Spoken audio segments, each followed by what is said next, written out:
Hello, welcome to Hull's meeting yet again. I'm Joanna, I'm the treasurer. I'm going to be teaching you today about solving linguistics Olympiad problems. So that's like, it sounds intimidating, but yeah, let me start the presentation. Share screen. I have way too many windows open.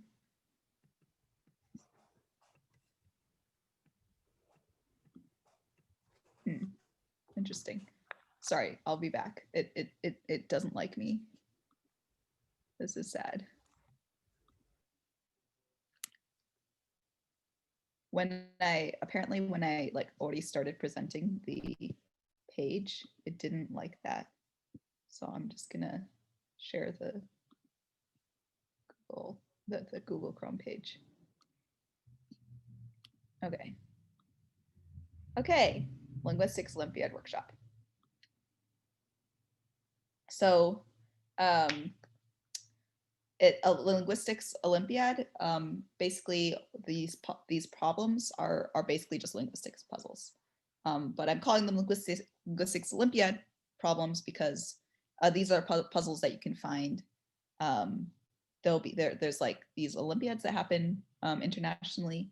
The one that's in the US and in Canada, and I think Mexico does something else because it's different language. So NACLO isn't entirely accurate name, but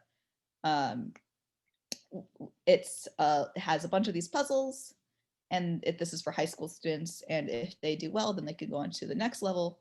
And then there's like an international linguistics Olympiad for everyone in the world. Notice that it's called the IOL, which is, as you notice, not the letters of International Linguistics Olympiad, not internationalism, because they wanted to be fair for different word orders. So it works for no word order. Okay, so we will go straight into some examples. So let me stop sharing so that I can share the correct thing. Also, if you have questions, in the meantime, go ahead. Any questions? Is the International Olympiad, is that for like the college level or? That's also for the high school level. I don't think there are any college level things, which is kind of sad. However, as I'll mention later as well, we have the option to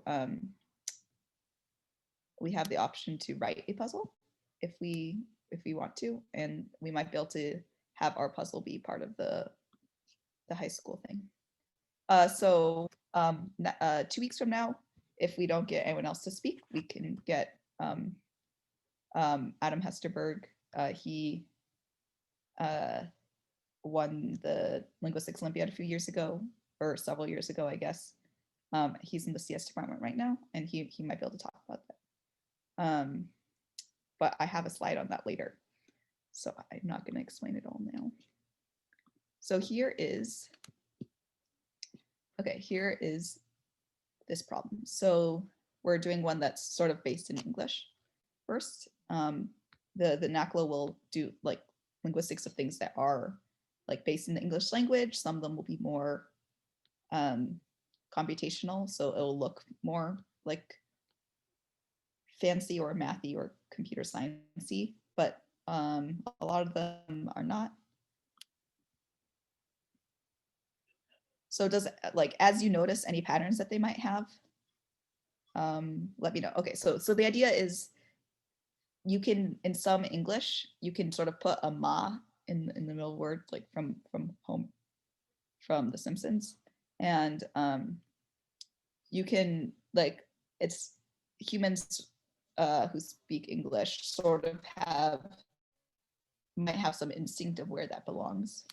And these three people have different instincts of where it belongs. So for some words like educated, it is pretty clear where it belongs. And so here you're supposed to figure out what their patterns are. What do they think like the ma belongs. So as you come up with ideas, shout them out. The capital letters are the words that are, the syllables are stressed.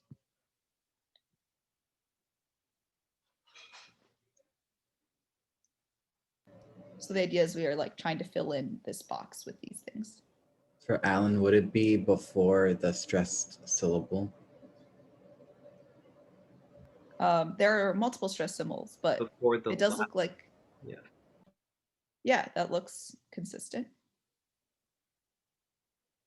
There, so notice about wonder.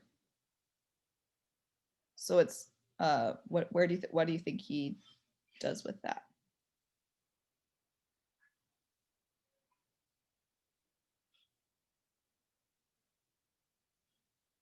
Right, because there's only one stress syllable. He didn't say one mudder, right? There's a dumb dot there.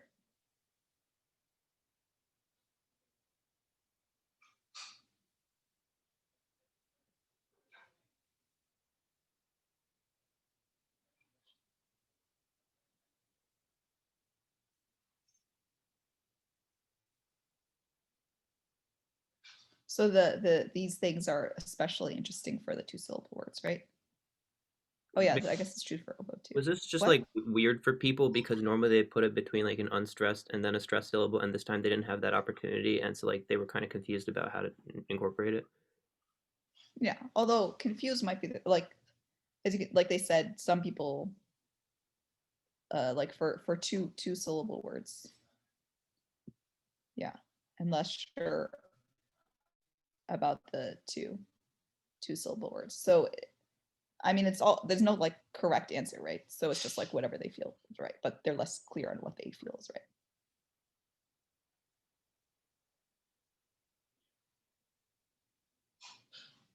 So it does seem like you were saying earlier that they put the ma in front of the second stress syllable. Does anyone want for Alan? Does that seem mostly true for everyone else?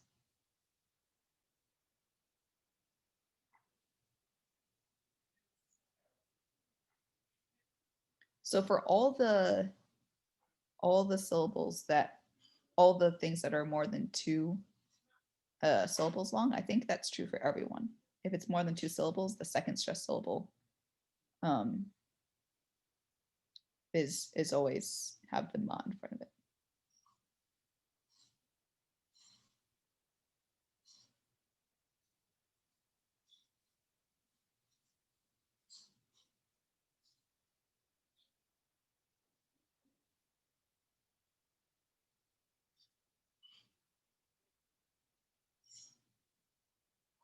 So does anyone want to have like, the main idea is like, what's the difference between these people and where do you think, say, C and D belong? And you can like annotate the screen, I think. I feel like D would go for Chris, and Chris column tuba row, because he's the only one who seems to really drag out the initial syllable when he does it. Sure, yeah. So this is, I think this is to like indicate that he's not as certain. And it's a great way. So yeah, I didn't write the right amount of letters, but it's okay. So where do you think, does anyone have anything else that they can fill in because of that then? Would that then apply to G as well, or? Sure.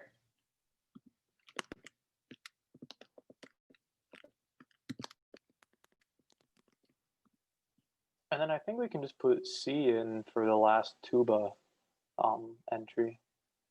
Yeah.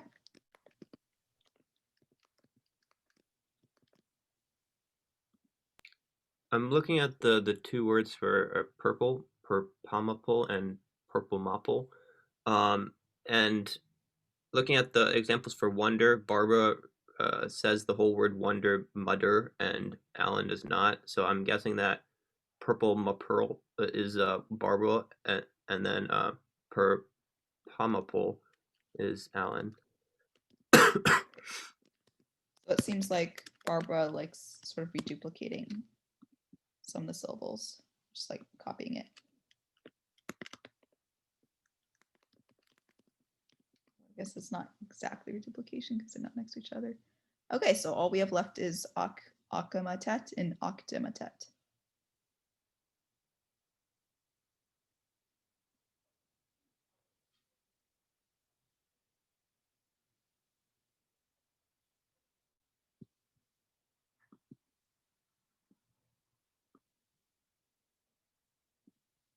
Thoughts?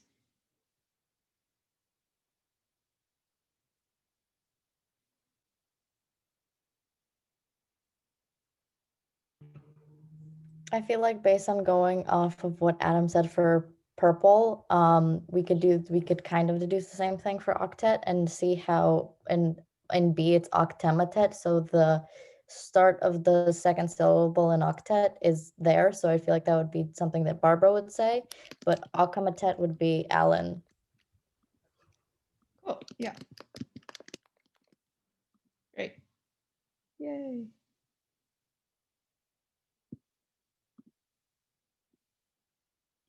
Let me get rid of those. Also, if I can't really see chat very well, so if you have any like questions or things to say, just shout them, please.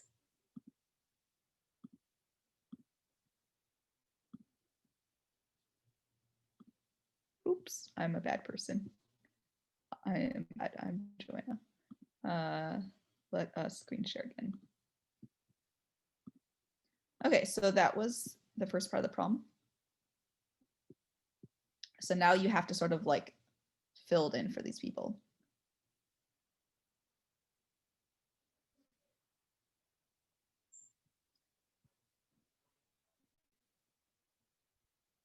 How do you think they would all say antiseptic? Of course, a word that people use a lot.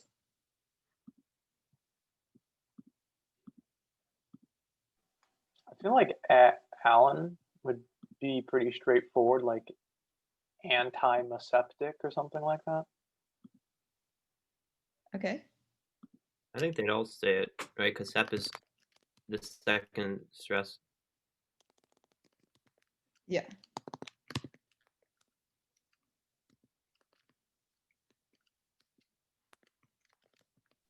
Do you think Barbara would like break up that NT consonant cluster? Do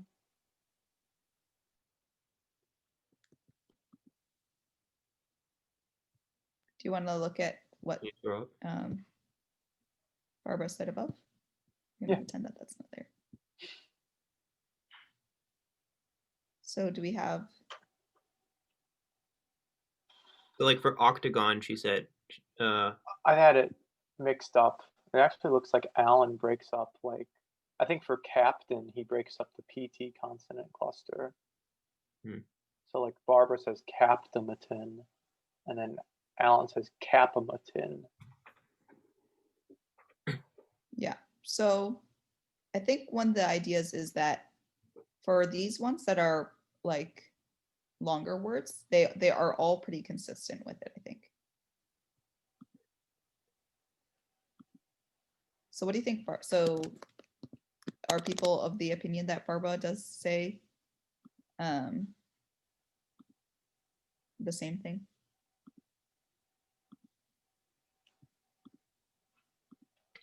Okay, I'm gonna say that people are of that opinion. Great, I see thumbs up. Yeah.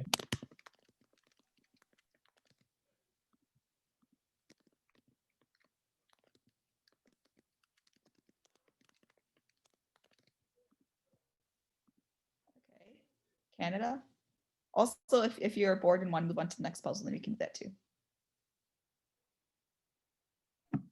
I guess this would be Canada. Great, and do you think that's true for everyone, or is there a particular person that you're saying that for? I think it's probably true for all three of them because it's a 3-syllable word. So Yeah, I think I agree. I agree.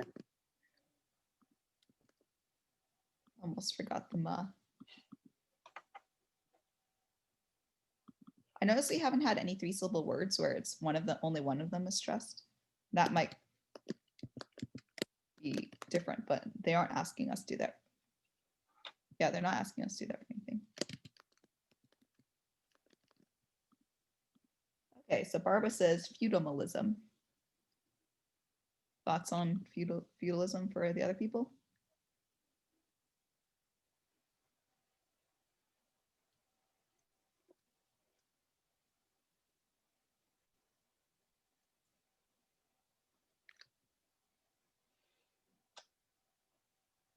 I have a feeling Alan might say something like feudalism.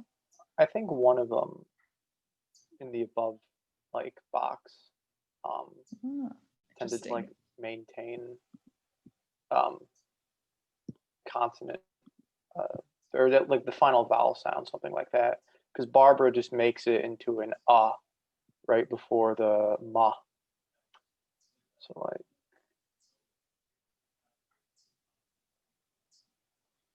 So Barbara here does the standard thing of putting the ma before the second to last syllable, right? yeah, and Barbara also like the sound right before the ma, I believe it also becomes an So instead of like obo-mabo or something like that, I think Barbara says oba-mabo. if I'm not It's the mistaken. other way around, but yeah, it's not super important. Oh, it's the other Yeah, way around. but- Okay. So I think for feudalism, since it's also a pretty consistent word, I think the idea is that they would all say feudalism. The interesting thing is like you were thinking someone might say Something like that. feudalism.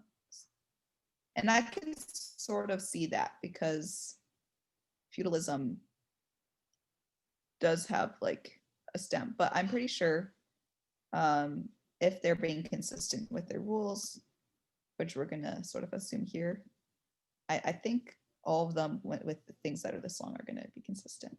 That makes sense.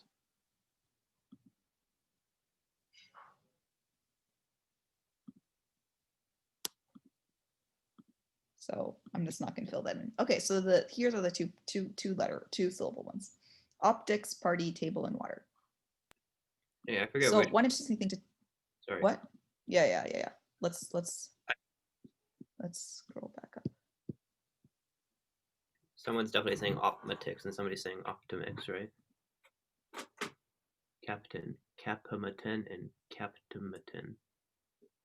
So optics, as Adam is demonstrating, seems like pretty closely related to, like say captain. That's a spondee. Mhm. I guess most of these are spondees. Sort of. I can see captain being long short as well. Anyway, but yeah, it's one of the two syllable words. Capamatin is what one of them says, and there's the PT combination, which is what is true in optics as well. So what do you think?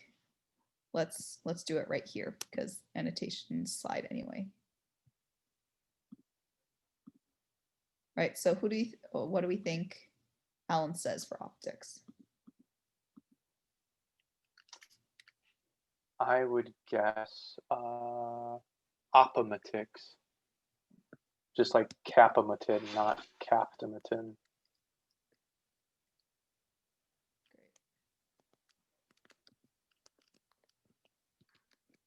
And Barbara?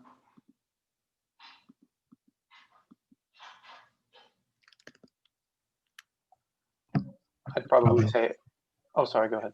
Oh, okay. Optimatics.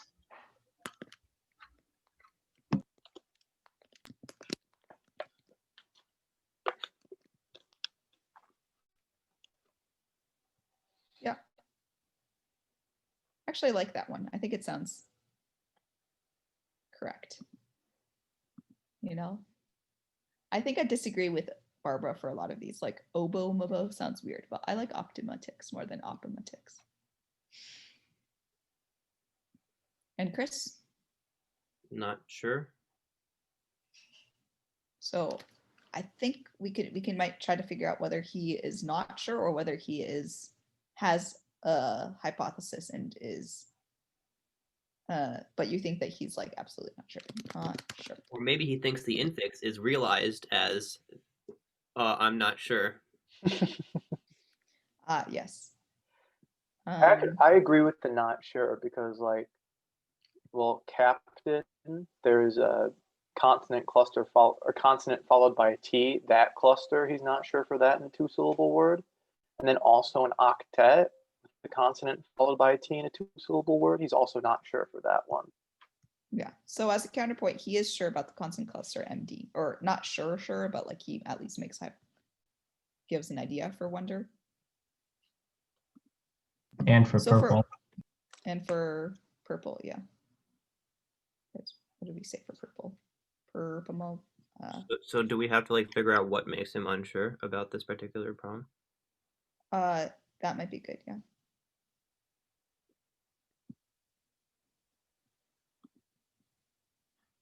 Why it's not letting me scroll? Just let me scroll. Thank you. So he said permaple. Okay. So why do you think he was sure about purple and wonder, but not about captain? Or why he had an idea? Why?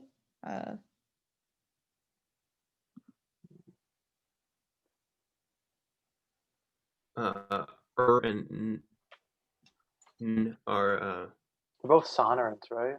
yeah, and the other ones are stops. Does that make a difference?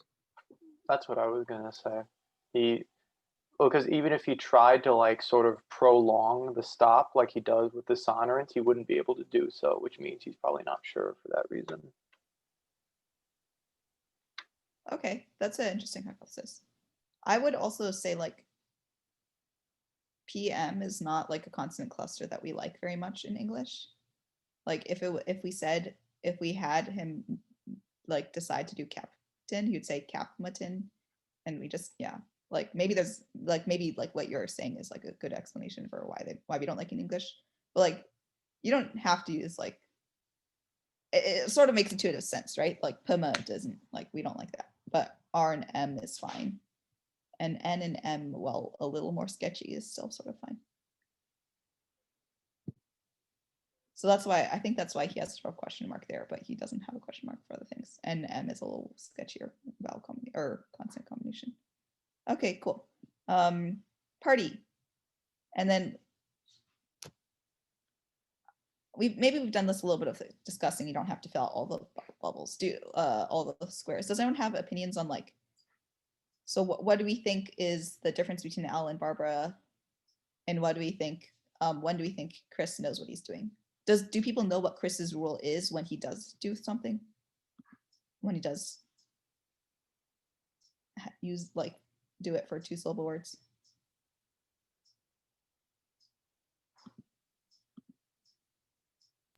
It seems like he just puts the ma between the first and second syllables.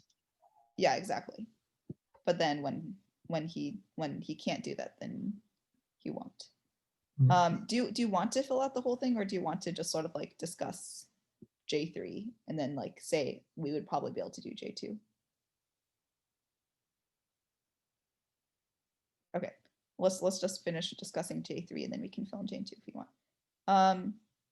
So what do you think is the difference between Alan and Barbara? So like we could sort of recognize that generally Barbara does a little more copying and Alan generally will like have an A. So what's the like precise rule for that? So that we can predict what they would guess for other words.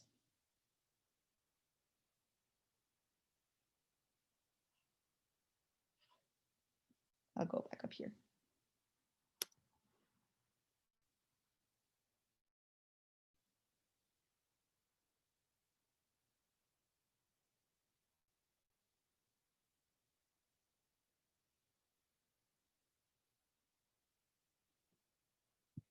So we're specifically looking at two-syllable words here, right? Yeah. Because everything else sort of in two-syllable words, she will say the entire word and then put the infix in and then add on a stressed version of the last syllable.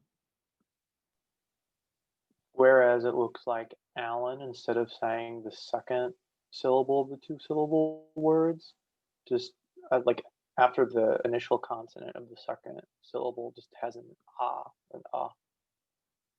Great. I'm not sure that I entirely agree that she copies the entire two-syllable word. Like, for example, octet or captain. She doesn't say captain maten. What's the difference between captain and say an octet as opposed to oboe, purple, tuba, wonder?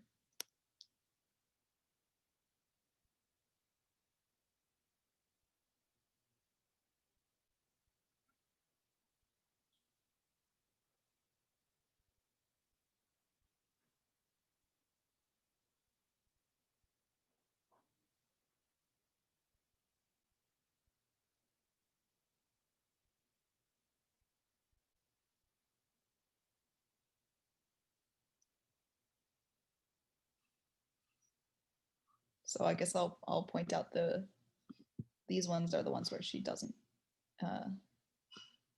copy the entire word.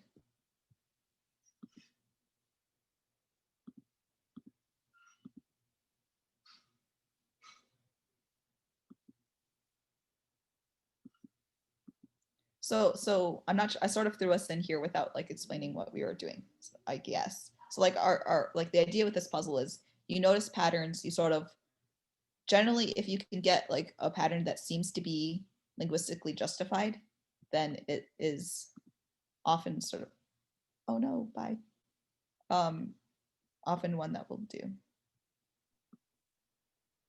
It looks like the two words you pointed out are the ones where those word internal consonant clusters are the ones that begin with stops. And those seem to be the ones that she doesn't just repeat the entire word before doing the stuff. That is true. I don't think that is the reason why she doesn't do that though. Like, can I come up with a word that I think?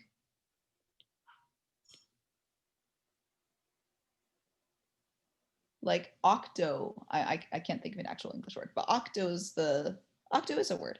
Octo, I would guess she would say octomato. I don't think she would say, I guess, yeah, I don't think she would say, like, she would say the whole thing, right?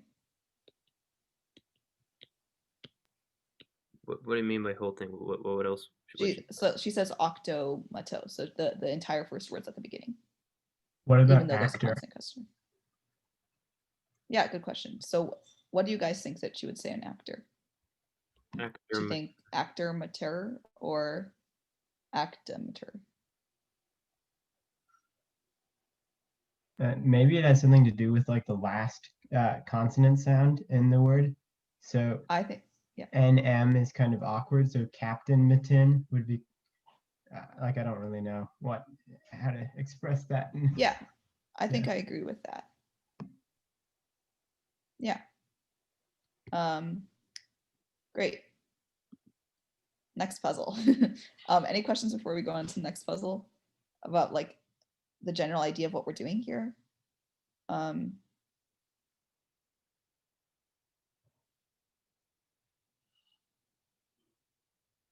Okay. Puzzle number 2. So I guess I didn't have a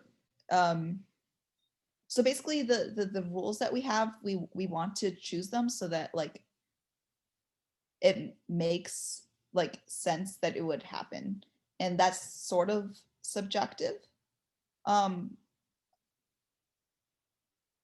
Yeah, I don't know, you don't have to use, like, for these puzzles you don't have to know the fancy words for like what kind of it will often be very useful to know like the difference between like aspirated versus non-aspirated, or like stress versus non-stress, or various other words like that, but it's not something that you need. Okay, here is a short puzzle that uses a language besides English. Generally for NACLO, I think half of them are like more computational, and so then they're also more often English, and then around half of them, or maybe a little more, will be actual real languages. Okay, so they're using some IPAs, you can see, to do like t. I'm bad at pronouncing things. D and t. So that's for this letter. So can you sort of, the idea is we're looking at these sentences. So ngangaki, lakaki, tosake. This is the translation of that. And so you're supposed to sort of try to figure out how the language works. So what's one thing that immediately stands out? Anything? Oh, sorry, go ahead. I thought it was really weird that everything is ngaki except for the one that's tongaki. Yeah, great. I'll circle that. Any other thoughts?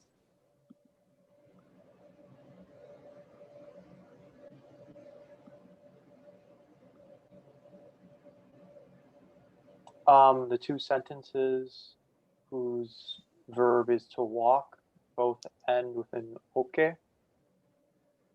Uh-huh.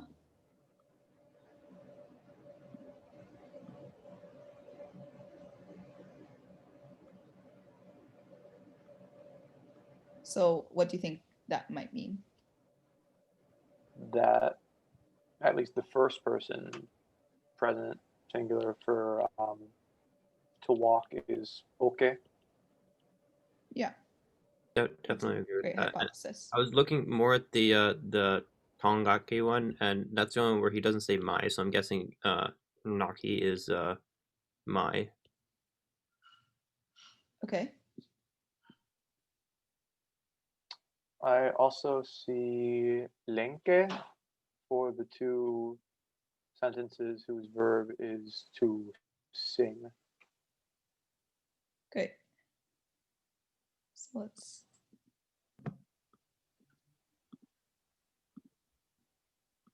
It also seems like with nyoke that the verb is just which is buying clothes maybe, or buying. Maybe the verb is just coming at the end of the sentence. Yeah, that seems to be a good hypothesis. Knowing words for mother and how they're always like mama or ama, I'm guessing ama's mother here. And also because it's different from the other sentence. But yes. I'm just going to fill in all the things at the end. We're going to assume that they're all. Oh, wait, that's blue.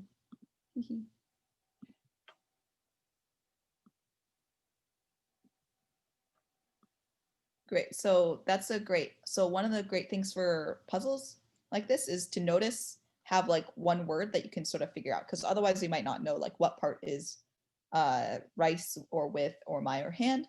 But since we know ama looks a lot like a lot of words for mother will sound like that. So that can sort of help us pinpoint that like this is where the word like mother might belong.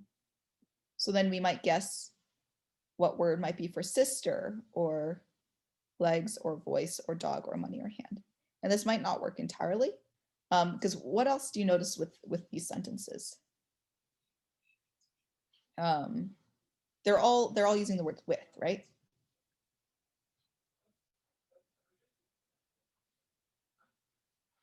Okay, what do you think the word new is? This happens in both of these words, in both of these sentences, even though they don't have much in common. So these are the words. Let's point out the sentence that say new in them.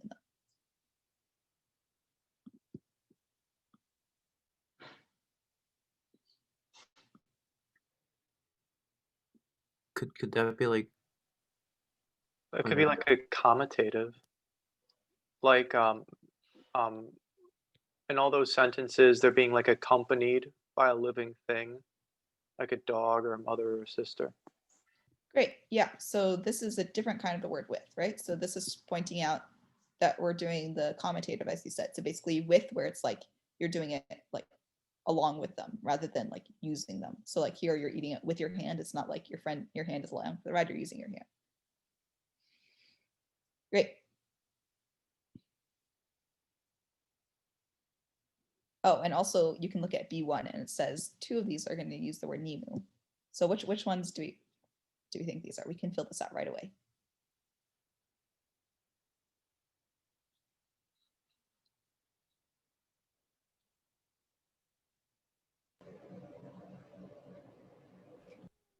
I walk with my bag would have Nemu, right? Yeah, why do you think so? Because it's like you're not using it, you're with it. Yeah, awesome. And you're physically carrying a stick as well, so I think that one too. I honestly was thinking it might be D. I think the implication with the stick is that you're like using it to like as you're walking like on the ground in front of you, or like Yeah. as like Yeah, a walk. I agree. Yeah, actually, no, you're right. Since the context it says since my accident, I think really helps, because if it were like I was walking around town with my stick, it wouldn't necessarily assume that you're using it. But since they're specifically saying this, it helps you to figure out that it can't be that one. So yeah, great. So, okay. How do you think is the word with money? How would they, yeah, how do you translate this entire phrase? Let's go back to the puzzle again, or the list of sentences. So we think that that denotes like this thing denotes like commutative sort of things. And you think this is like for the mother part, right?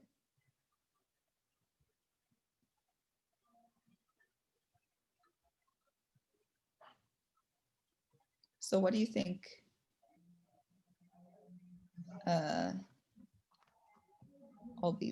all these mean?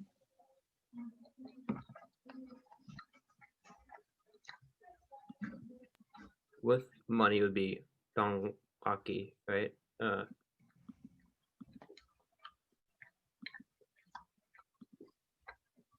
So, sorry, what? Oh, Quela as well. I don't know. So which words do you think it is and why? I think Quela is close because I see Quela in both the third from the last and the second from the top. And the only other, well, they have close in common between those two. Great. Yep.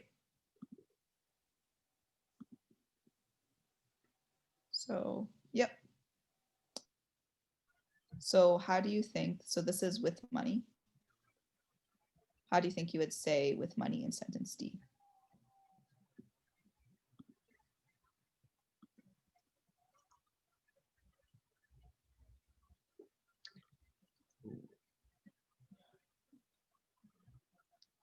So what it's close to, I'm gonna just use a normal T. It's gonna have this word in it probably, right? What do you think? Would you just say Nima Quela Gnocchi?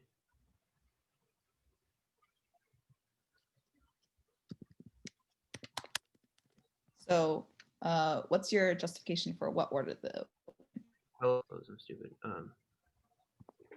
no, that's a question. Well, I don't know if tongaki is the word for money, because like tongaki is everywhere else. So maybe like tong is some weird word by itself. I don't know. Okay. So what do you think ngaki means here? Let's look at these other sentences. If we're taking Nemu to be like a preposition, then I think it comes after its object, just like in the third from last sentence. Ama Nemu. Okay, so let's look at one of the sentences that doesn't have Nemu. So where do you think, let's see, do any of these ones without Nemu have stuff in common with other sentences? No. Okay, so what do you think? Oh, right. So this is sort of similar to Means the fine, sister right. one, right? So ngangaki kiku lulenke versus ngangaki adzi nimu lulenke. And what do you think? So what do you think keiki means here? Voice. Great.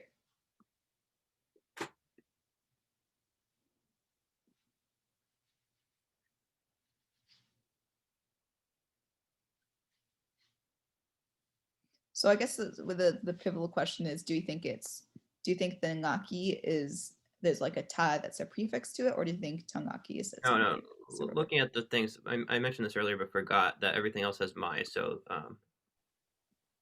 ngaki by itself is probably mai, and then tangaki is just money. Yeah, okay. So we can guess that means. So what part do you think means I? Nga. Yeah. So with money, we think that's tangaki, and then do you think the new meal goes before or after? I think after. I agree.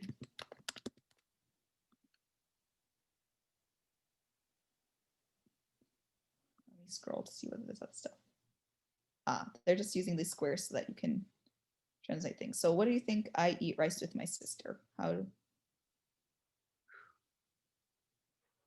So what sentence might we want to look at while we're trying to build this, or what few sentences? The second from the last has Great. I with my sister part. And then it was I eat rice with my sister, right? So what other one would you look at? The first. Yep. So does anyone want to construct the sentence for me? And I can give a shot. Sure. Okay, wait. Ga gaki adzi nimu to sake. Great. So the ngangaki, the nga is I, and then the ngaki we think is probably the sort of like my, or like maybe with my. Adzi is sister. And then nimu is showing that you're not eating rice using your sister as a spoon. She's there too. Great. Okay. That's all of this problem. I have one more thing to show you. We're not going to actually solve the puzzle, but I'm going to show you a puzzle written by one of my friends, or, well, I'm not sure where the friend is the right word. She was a camper at a camp I was teaching.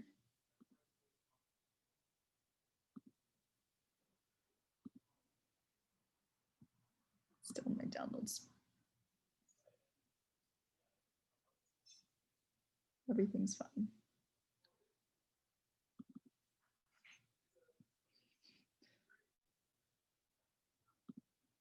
Okay.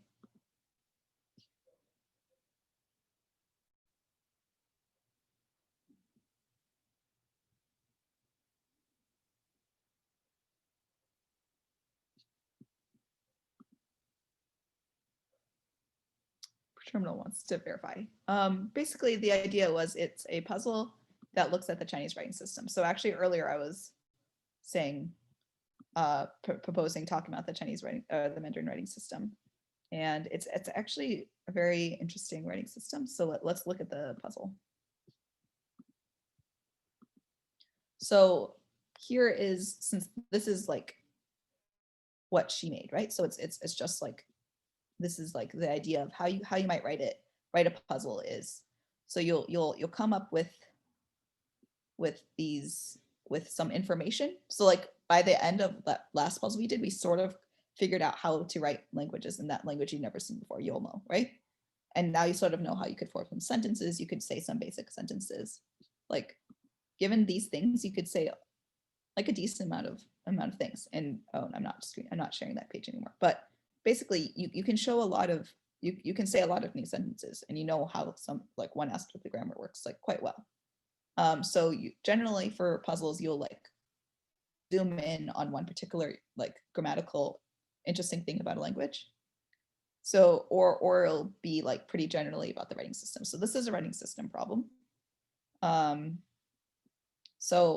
you may know, Mandarin doesn't have an alphabet. Instead, they have a list of characters. They have just a lot of different characters for every single word, like morpheme, I guess, is depending on how you want to categorize words. It has a separate character. So here's some examples of words. Notice that it's sort of, this is the romanization, it's called pinyin. As I was reading the Wikipedia page, I found out that I'm pronouncing things in a different way than I think I am. So like da, or this is da, right?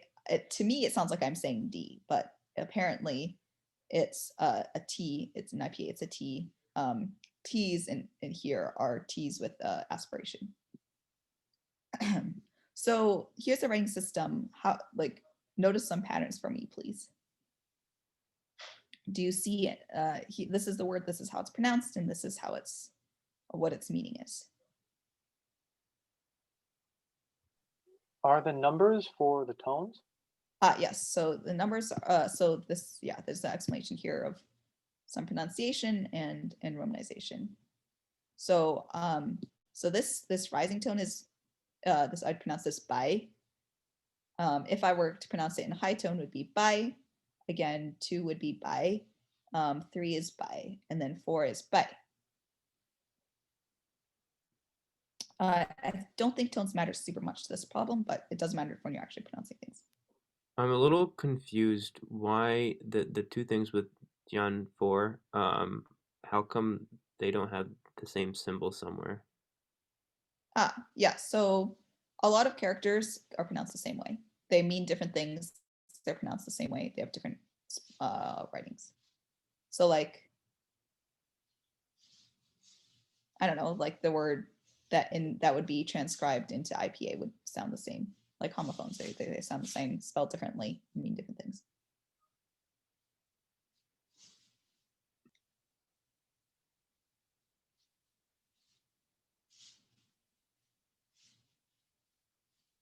Oh, there's like slashes. This is like one version is the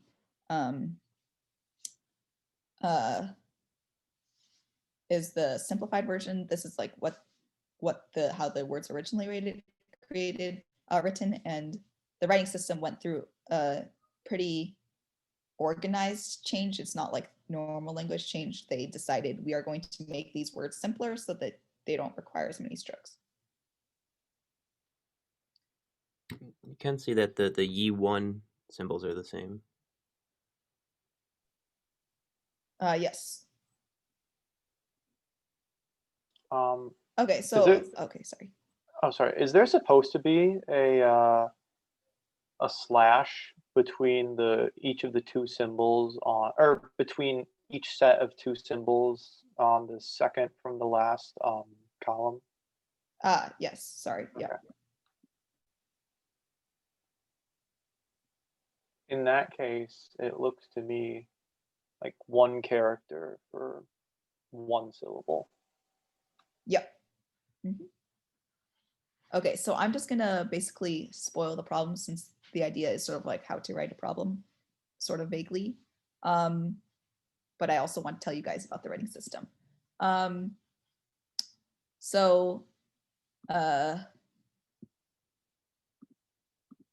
Basically, their Chinese characters will have generally like the main part of the word, and they might have any number of like sort of, they're called radicals, basically things that might go on around it or inside it that basically show some meaning. So for example, Tang, that's actually I'm part Chinese, that's my family name. There's this symbol here. And okay, this is a bad example because it doesn't show up in other places. Let's choose a different symbol.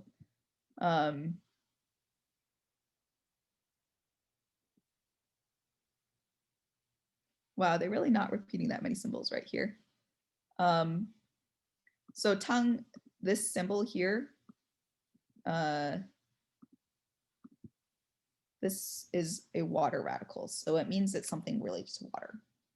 And then this half right here, it can sort of give you a clue of what it means, or sorry, how it's pronounced. So other words that have something, let's scroll down and see if we see that symbol anywhere else.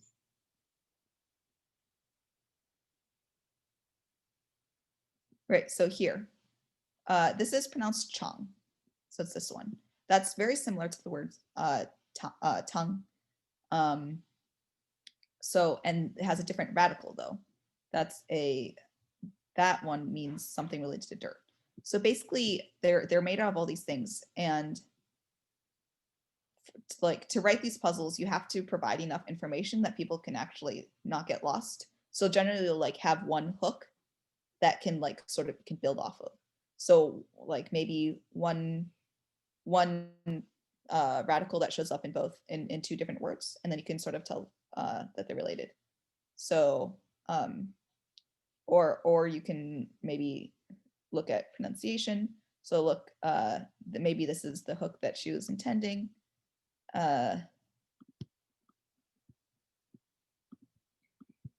This right here and this right here, shun and shun, they look very similar. And look, they have something similar. So that could start you thinking, how they're written do actually, even though it's not an alphabet, how it's written does actually impact how it's pronounced. In general, it doesn't like tell you everything, and so memorizing characters is really hard, and you have to do it when you're learning Chinese, and it's annoying. Anyway, some closing thoughts. I'm going to do some closing thoughts. And if any questions, please ask. When is that? You mentioned earlier when I have the opportunity to write one of these. When was that again? There's not a particular time. So, okay, so if we have enough interest, then we can design a puzzle. We can either get Adam Hesterberg to come sometime and we can work on it together over a session. I think it would take longer than a session to finish. So we could start working at it during like an official session. And then if you want to continue help writing it, then we could do some like sessions of the weekend, I think might be good. But that's only if enough interest. I might send out a poll later. If there's enough interest, we can get Adam Hester to speak on the 20th. Does that sound good? Do you have like preferences on whether he talks about like number systems? Those can be interesting. Writing systems, or like starting us out with a puzzle. Alternatively, if we want to do some, like I should do this for everyone because right now this is a selection bias of people who are interested in linguistics Olympiads. So let's ask everyone whether they want to learn about like help write the puzzle, or he also like, I call him Pesto because there's this language at math camp that is basically all words for food, and it has its own grammar. It's pretty similar to English, but it's a fun language to learn.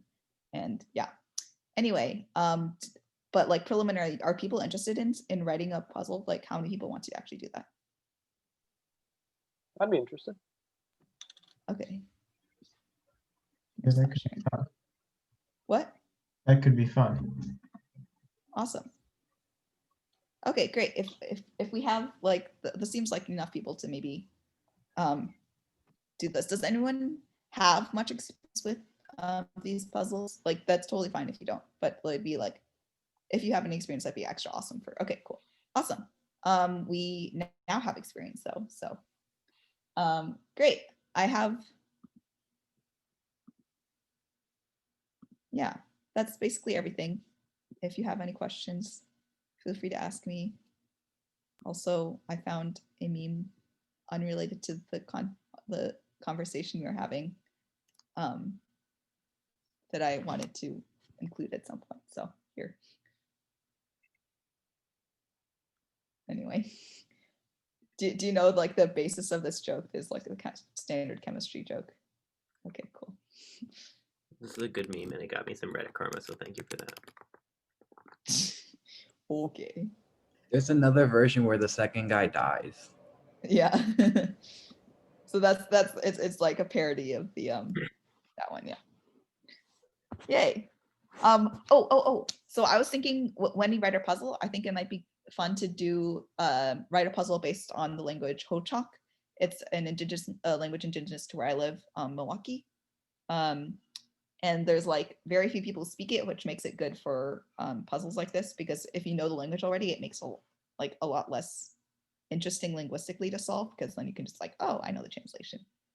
So it's an obscure language, and it does have some interesting linguistic quirks. Like, as far as I remember when I was learning it when I was very little, I believe it is you use different forms of the verb when you're using it when you're like lying down, sitting down, or standing up, or maybe it's when who the person you're addressing is what they're doing. So anyway, I think that's an interesting linguistic quirk that would, I don't know. I'll look. I have a few textbooks. So if you want to do that, we could also do one more like the English one at the beginning that could be like more computery. If like that one wasn't particularly computer, but like patterns, more patterny. Yay! Bye. Yeah. Wait. Also, before everybody Thoughts? leaves, I want to say that I'll post these links in the chat, but Chomsky is next week and Paul scheduled for November 17th. And you should follow Harvard Linguistics on Instagram and our YouTube channel, which I will also drop those links later. Yes. Cool. Joanna, how do you spell the name of that language? So it's often romanized as Ho-Chunk, Ohochunk. But it's also often there's also like their standard like writing system into the Roman alphabet. It has like H-O and then a C with like I forgot what that thing is called to make it like a ch sound, and then an A. No, the C is just normal. The A and the O both have the thing, because those actually are to indicate that it's a nasalized. So it's chalk is the word for deer, and ho is the word for fish. So the name for this language is fish deer, and yeah. Cool. Oh, there we go. Maybe it would be nice to get a little more practice with these problems in before we start making one. Sure. Yeah. I feel like I'd want to. Sure. If we do write a problem for NACLO, it would need to be done like in November. So I guess there might be time for that. I'll ask Pesto on the timeline.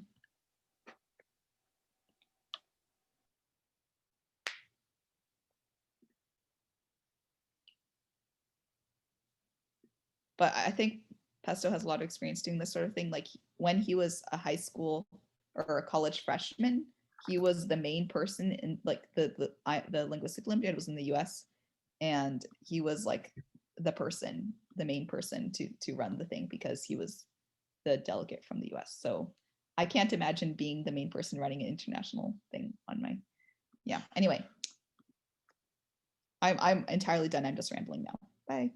Thank you, everybody.